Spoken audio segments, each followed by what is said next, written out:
Quantum lattices.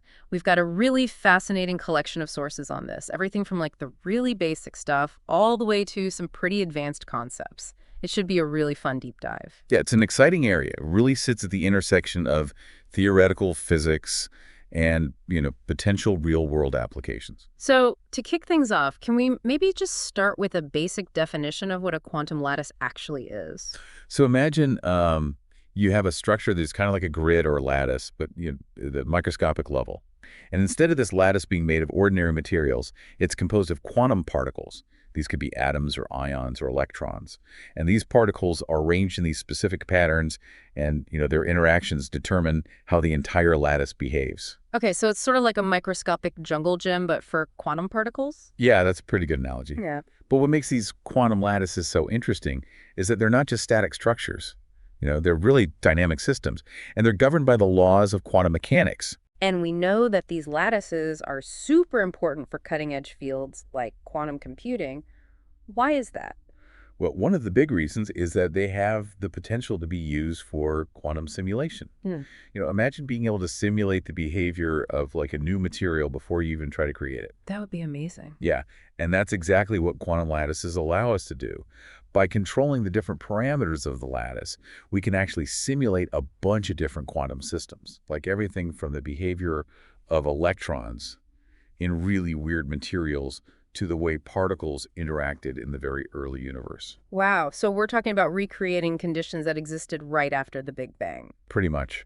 Yeah. And by studying these simulations, we can really gain a better understanding of like fundamental questions about, matter and energy and the universe itself. So I know there are a bunch of different types of quantum lattices. Can you give us a rundown of some of the key differences between them? Sure. So one of the most common types is what's called an optical lattice. This is where you trap atoms in a periodic potential that's created by interfering laser beams. And optical lattices are a really powerful platform because they give researchers the ability to really finely control the interactions between the particles. So we're talking about lasers that act almost like tiny tweezers holding these atoms in place. Yeah, exactly. And by adjusting the properties of those lasers, researchers can actually change the structure of the lattice and tune the interactions between all those atoms. So are there other types of lattices besides optical lattices? Yeah, there are. There's another type called a Fermionic Optical Superlattice. And this one uses multiple laser beams to create an even more complex potential for the atoms. So what's the advantage of using this more complex setup? Well, it basically allows researchers to simulate even more complicated systems, including things that are super relevant to like high-temperature superconductivity. Yeah. And then there are also Heisenberg lattices, which are really useful for studying quantum magnetism. Quantum magnetism, tell me more. Yeah, it's really cool. These lattices are basically used to study how the spins of particles interact, which leads to some really interesting collective behavior at the quantum level. And this has some really important implications for understanding different types of magnetic materials, including, the ones that are used in things like data storage and spintronics. So we've gone from simulating the early universe to unlocking the secrets of magnetism. It seems like these lattices are pretty versatile. They really are. And the theoretical tools that physicists use to understand these lattices are fascinating in their own right. Yeah, tell me about that. Like, how do physicists even begin to describe and model these really complex quantum systems? One of the most powerful tools we have is called the Hubbard Model. And this is basically a mathematical framework that describes how electrons interact with each other in a lattice. So it's like a map of all the relationships between the electrons? That's a good way to put it, yeah. The Hubbard model basically captures like the essence of how electrons hop between different sites in the lattice and how those interactions give rise to different phases of matter, including things like metals and insulators and even superconductors. You keep mentioning these phases of matter. What exactly does that mean in the context of quantum lattices? Okay, so think about it this way. Depending on the temperature or pressure or other conditions, matter can exist in different states. Right. We all know about the classic phases of matter, like solid, liquid, and gas. But when you get down to the quantum level, things get much weirder. How so? Well, quantum lattices can actually exist in a whole bunch of crazy different phases, and each one has its own unique properties. For example, you can have phases called superfluids, where the matter flows without any resistance. Or you can have Mott insulator phases, where the electrons are basically totally jammed up and can't move at all. So these phases are all determined by the way the particles are interacting in the lattice. Exactly. And what's really cool is that just by slightly tweaking the parameters of the lattice, researchers can actually force these systems to transition between those different phases. It's almost like flipping a switch and completely changing how the system behaves. It's like we're basically controlling reality at a microscopic level. In a way, yeah. And that's what makes quantum lattices so exciting. They give us this amazing opportunity to explore a whole new world of physics. And we can use them to develop technologies that we could never have imagined before. This is all super fascinating, but I feel like we've just scratched the surface here. There's still so much more to unpack. Like, what about entanglement?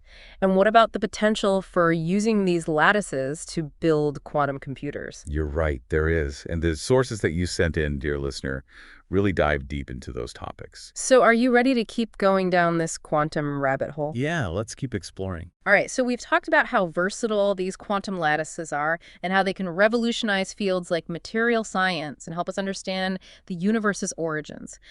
But now I want to talk about entanglement. It's one of those things that always sounds kind of like science fiction to me. Oh yeah, entanglement is definitely one of the weirdest parts of quantum mechanics, and it plays a really important role in how these quantum lattices behave. So can you give us like a quick explanation of entanglement? Like, what does it even mean for particles to be entangled? Basically, it means that two or more particles are connected in a way that their fates are linked together, even if they're separated by huge distances.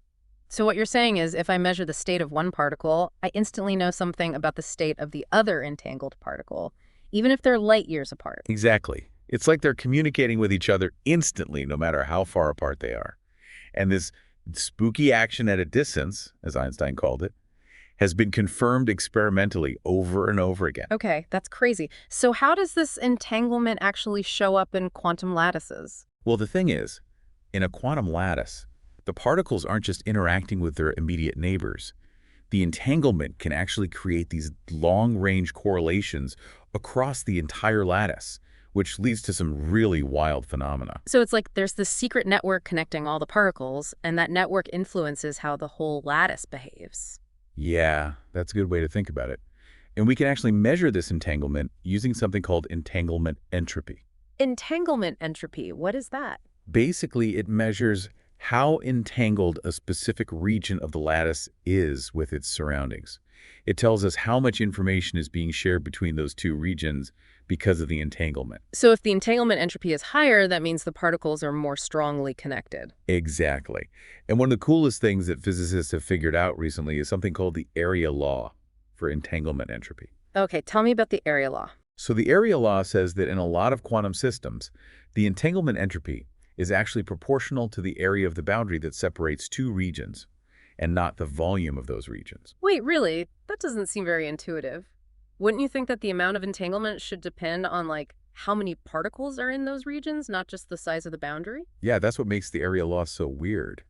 It's like the entanglement is somehow encoded on the surface of a region instead of being spread out throughout its volume. Okay, I need a minute to process that one. So what are the implications of this area law? Why is it such a big deal? Well, it has huge implications for trying to simulate these quantum systems on a normal computer. How so? It's really difficult to simulate quantum systems because the amount of information you need to describe them just explodes as you add more particles. But the area law suggests that maybe we can simplify those simulations by just focusing on the entanglement at the boundaries of regions, instead of trying to keep track of every single particle individually. So it's kind of like finding a shortcut for understanding these complex systems. Yeah, exactly. The area law gives us a much more efficient way to develop algorithms that can simulate quantum systems. And that could have a huge impact on fields like material science and drug discovery. So you mentioned before that quantum lattices could be used to build quantum computers. How does entanglement fit into all of that? Entanglement is basically the key to quantum computing. It's what makes quantum computers so much more powerful than classical computers. Can you break that down a little bit? Sure. So in a classical computer, information is stored in bits, which can be a 0 or a 1. But in a quantum computer, you have qubits. And these qubits can be in a superposition of states, meaning they can be both 0 and 1 at the same time. And the entanglement between these qubits is what lets the quantum computer explore tons of different possibilities at once, which makes them exponentially faster for certain kinds of calculations.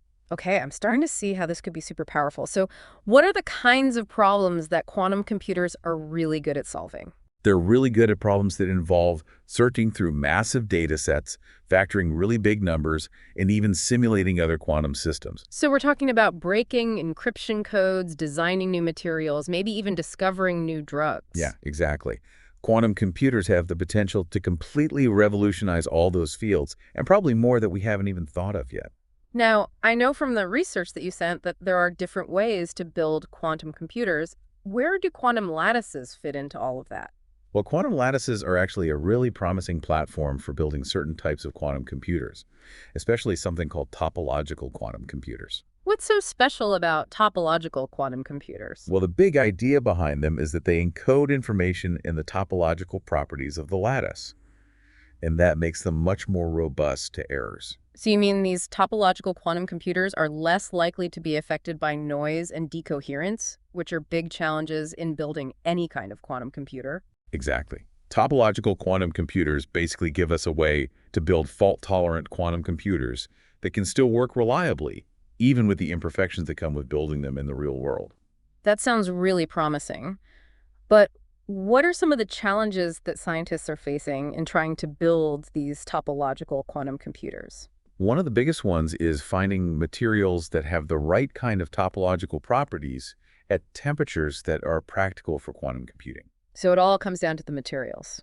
In a lot of ways, yeah. Scientists are looking at a whole range of materials, from superconductors to specially engineered semiconductors, but it's really tough. And what about the actual process of building these lattices? How do you manipulate matter on such a tiny scale to create these intricate structures? That's another huge challenge. It requires incredibly precise control over individual particles. Researchers are using techniques like optical tweezers, ion traps, and even scanning tunneling microscopes to try to build and manipulate these lattices. It sounds like building a quantum computer is a team effort with physicists and material scientists and engineers and computer scientists all working together. Yeah, totally. It's a really ambitious project that requires expertise from a lot of different areas. So we've talked a lot about what quantum lattices can do, but what about their limitations? Are there things that they just can't do?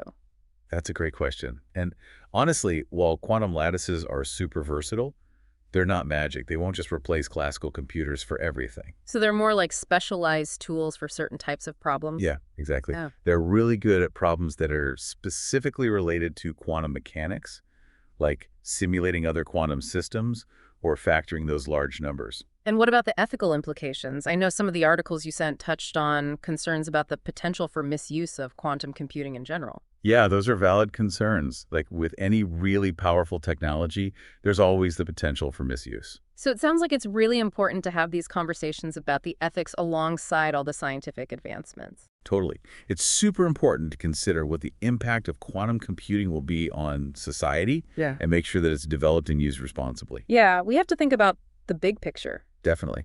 The future of quantum technology depends not just on making scientific progress, but also on having thoughtful discussions about ethics and how these technologies will affect society. Okay, well, you've definitely given us a lot to think about. We've covered entanglement, quantum computing, and so much more. Is there anything else you'd like to add before we wrap up this deep dive? Actually, there is one more thing I'd like to talk about.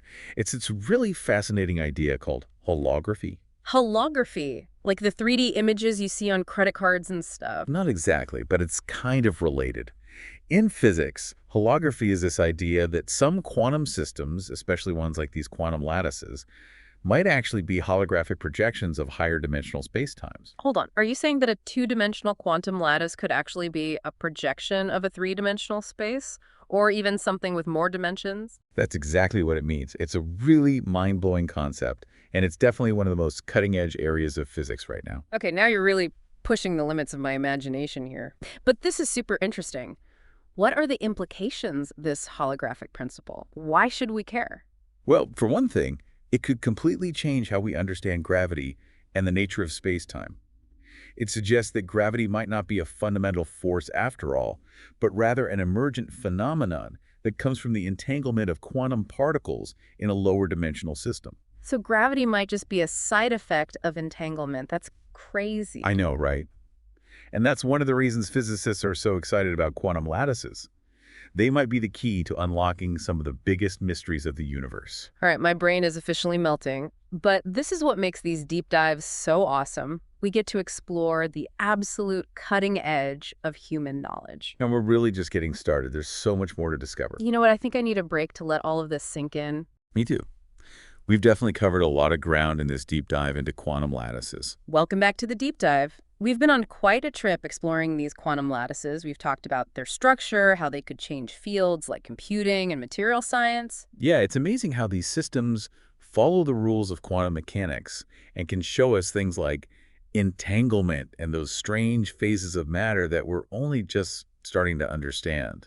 And we've gone pretty deep into some mind-bending ideas like that area law thing, and the idea that our universe might be like a holographic projection of a higher dimensional reality. It really shows you how powerful human curiosity is. We just want to understand the universe at the most basic level. You know, what really struck me during this whole discussion is how beautiful and elegant these quantum lattices are. It's like they're these intricate works of art, but instead of paint and canvas, we're talking about atoms and photons. I totally agree. There's something truly amazing about exploring these systems. It's like looking right at the gears of the universe. And it's not just about theoretical beauty either. These lattices could actually help us solve real-world problems that we've been struggling with for years. Absolutely. They have so much potential, from designing completely new materials to coming up with powerful new algorithms for things like drug discovery. So we've covered a lot of ground in this episode. Are there any key takeaways you'd like our listener to remember? I think the most important thing to remember is that quantum lattices aren't just some weird concept that only theoretical physicists care about. They're a really powerful tool that we can use to understand the universe and create technologies that could change the future. I think that's a great point. These lattices are like a connection between the abstract world of quantum mechanics and the real world of technology and new inventions. And they really show how important it is to have researchers from different fields working together. To make progress, you need physicists, material scientists, engineers, computer scientists, all kinds of experts collaborating. It's a reminder that the biggest discoveries often happen when different areas of science come together. And speaking of big discoveries, there's still so much we don't know about these quantum lattices. Yeah, every time we answer a question, it seems like 10 more pop up. What are some of the big mysteries that researchers are still trying to figure out? One of the biggest ones is quantum gravity. Can we actually use these quantum lattices to understand how gravity works at the quantum level? Like, how does it emerge from the entanglement of those quantum particles? So we're talking about finally bringing together quantum mechanics and general relativity, the two big theories of physics that we haven't been able to combine yet. Yeah, that's the ultimate goal. And quantum lattices might be the key. And what about quantum computers? What are some of the big challenges that are still holding us back? Well, one of the biggest ones is figuring out how to build these computers with millions or even billions of qubits. We need that many to really tackle the toughest problems. And how do we keep those quantum states from falling apart long enough to do any calculations? That's another huge problem. Decoherence is a big enemy for quantum computers. Researchers are working hard to find clever ways to stop it. Sounds like there's a lot of exciting stuff still to come. Oh, for sure. We're really just at the beginning of exploring quantum lattices, and we're already seeing some amazing results. I have a feeling we're going to see some even bigger discoveries in the future. So to everyone listening, keep exploring, keep asking questions, and who knows, maybe you'll be the one to make the next big breakthrough. The future of quantum is full of possibilities, just waiting for us to discover them. That's all for our deep dive into quantum lattices. Thanks for joining us on this journey.